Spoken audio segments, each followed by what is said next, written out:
Hello everyone, it's Atlantis. I was going to talk today about healthcare and trans people.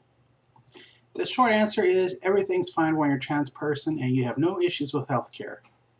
Good video. Now if you're trans, you're probably snickering right about now. Healthcare and trans people can be a pretty interesting topic, to be polite about it. Often it's hard, and there's a couple of things you learn when you're a trans person. Have you ever seen one of those Facebook or Tumblr posts about what to do when you have a heart attack? I'm not know what to do. How to recognize you have a heart attack? And they have signs for men and signs for women. Guess which ones a trans woman like me should follow? No guess, because I have no idea. Because literally the medical profession has no idea. There has not been enough studies into it to help us figure it out. So maybe all of the symptoms, maybe none of the symptoms, maybe something entirely different, but I wouldn't know because there's no studies into what helps a trans person eat, trans girl, or a trans guy. So that's one of the things that's affected trans people. Another is blood clots. When estrogen was first started out, it was for women to help them, cis women who had less estrogen than they should, and one of the side effects was blood clots. Well, it's been a long time, and they've been giving it to trans people as well, but they don't know whether it causes blood clots or not because there's not been enough studies on it. There's been a couple that started to come out showing that maybe it may not be an issue for trans women, but just to be sure, all the doctors assume that it will give you blood clots. I wanted to talk a couple of personal experiences I've had with the medical experience being trans. The first was a couple of years ago when I got really depressed. And I think I did a Facebook video about this once, but I will go ahead and give some background. I wasn't in the best of relationships. It was a rebound after my marriage. And I got really stressed and really messed up. And I'm sorry. I know it's a sad story, but I gotta say it. And I decided to kill myself.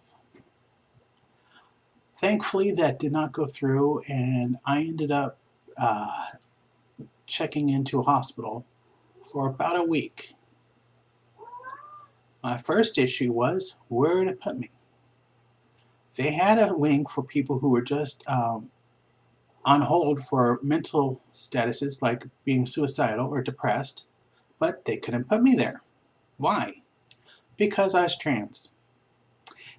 I wasn't going to be put in a room with a guy, and they didn't want to put me in a room with a girl, and they had no single rooms there. So I ended up in the dual dependency ward, which meant I was there with the people recovering from drug and alcohol abuse. It wasn't really what I was there for, but in honesty, it did help. But it was a little weird being put in that wing rather than the one that I should have gone to, simply because I was trans. And what else went on while I was there? Well, at first, the staff was very considerate. They have a couple of things that they do. They put your name outside your room, and they have a giant board behind the desk of the wing you're on that has everyone's name and which room they're in, so they can do bed checks and such. Well, for the first 2 days, my name was Atlantis. Awesome! Everyone's calling me Atlantis. I'm sure some people knew I wasn't a cisgendered woman, but there were some people who I think had no idea. And then one day, they changed out nurses. I woke up, and instead of Atlantis, there was Michael on the outside of my door. I walked by the big board, and no longer does my room say Atlantis, it says Michael. And I asked, and they said, "Oh, I don't know, let's find out." And they checked with the nurse. She said, "In case of a fire, we have to make sure you have your real name there." I don't know, I guess, if there's a fire and someone starts screaming for Michael, I might not respond if my name wasn't on it. My birth name? I don't know. But it really wasn't the best thing when you're depressed and trying to figure out how to handle your life to have people misnaming you. And for the rest of the week, it went back and forth. One morning I'd wake up and I'd be Atlantis. One day I'd be Michael. Sometimes it would change even halfway through the day. It was fun. Well, about a year later, I started having some pain in my side. Went to the emergency room. They thought it was gas or something. Gave me some medicine. A week later, it still wasn't better. Not even a week. 3 days later, I hadn't moved out of my bed. Couldn't move at all. I went to my personal doctor, and they said, you got a bad gallbladder. Went to the hospital. I was actually taken there by an ambulance, if I remember correctly. And I had to wait for about 6 hours for help, which, wasn't anything to do with trans. But I'd been sitting there for 6 hours, no pain medicine besides some Tylenol I snuck in because they didn't want me to take any medicine. And finally, they did some exams. Says, oh yeah, you got a bad gallbladder. Let's get you admitted. And I think, oh good, I'm going to get some medicine that's going to make this pain go away, and they're going to figure out what to do. And so they put me on a admitting bed, and the admitting doctor came in. And they started going over my medicines, again calling me Michael. And you're like, okay, you're on this for depression, you're on this for depression, you're on this for antacid, you got this. Why are you taking estrogen? And I said, well, because I'm trans. And she looks at me and goes, no, why are you taking estrogen? And by this time, I had been sitting in an ER room for over 6 hours. I was in pain. I'd only had some Tylenol. It hurt. So I may have lost it a little. Instead of replying the same thing, I said, because I want boobs. And she goes, well, that's why you have a bad gallbladder. She told me that the reason I had a gallbladder, I killed my gallbladder by taking my estrogen. I've done some research, and there is a small chance that it could have an effect on your gallbladder, but based on what I've been told by the doctors who took it out, when I asked them, it had nothing to do with my estrogen. It had everything to do with spending 30-something years eating fried food every day and being 400 pounds. So the first thing off, she tells me I ruined my gallbladder. Oh, great. Because I'm trans. Then she looks at me and tells me, you're going to get cancer. Not that there's an increased risk of cancer, and not that she considered maybe I would know about my risks because I have a doctor who prescribed me the estrogen. No, she decided to tell me right then and there, I'm going to get cancer.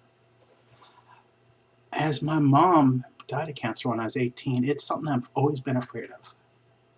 And I was not in the right mood or mind to be hearing someone tell me that.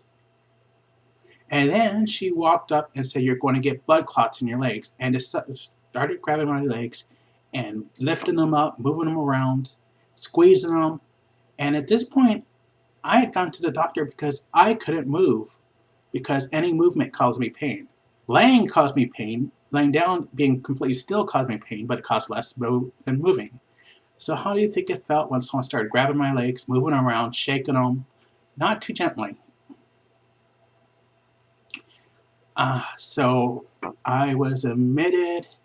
I had a friend who observed all this, and while I was unconscious and getting all surgeryed up and everything, they went and told the administration.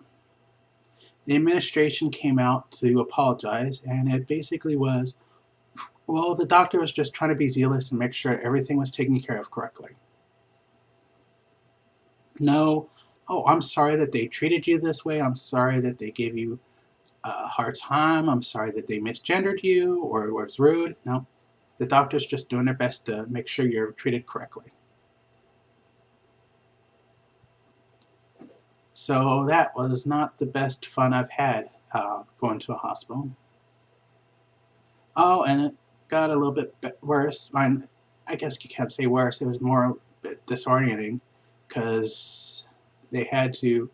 The hospital here has this policy where you have to give them your name and your birth date. And no, you can't use the name you use. you have to give them your legal name. So every couple of hours, they would wake me up and go, what's your name? And I couldn't go Atlantis. I had to go Michael Garcia, 0908-1977, to get my medicine or get my blood taken or anything else. It was not fun. Oops, sorry, I did not mean to leave that on. So there is a lot of issues you have when you're trans and you're dealing with the medical field. Some things I have learned that do help. When you go up to the counter for your doctor's appointment, when you're first filling out the sheet that says, that call sheet where they, when they don't want you to fill out the paperwork just at first, they just want you to put your name down. You don't have to put your legal name there. You just put whatever they call you because they look at the sheet and call your name. So I put it down, I'm sitting there and they'll call Atlantis. I'll come up and they'll go, we're looking for your appointment. No, it's not under Atlantis, that's under Michael. I'll say, they won't hear, no, everyone else won't hear me. And they can go through and find my appointments. Although that has hurt me once. I put my name on a sheet for my glasses as Michael, quotation marks, I go by Atlantis, quotation marks, Garcia. And for a while, it took them a while to find my glasses once they made a prescription because my name was then Michael, I go by a name, I go by Garcia, that was my name. That was weird.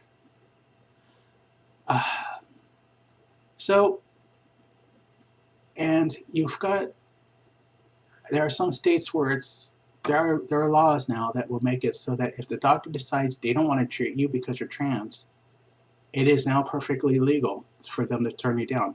Not for treatment for being trans. You could go in wanting to have you have diabetes and you want to get treated for your diabetes, and the doctor goes, I don't agree with the trans lifestyle, you'll need to find another doctor. What does diabetes and trans have to do? Nothing. But because it's against their approved lifestyle, they can turn you down.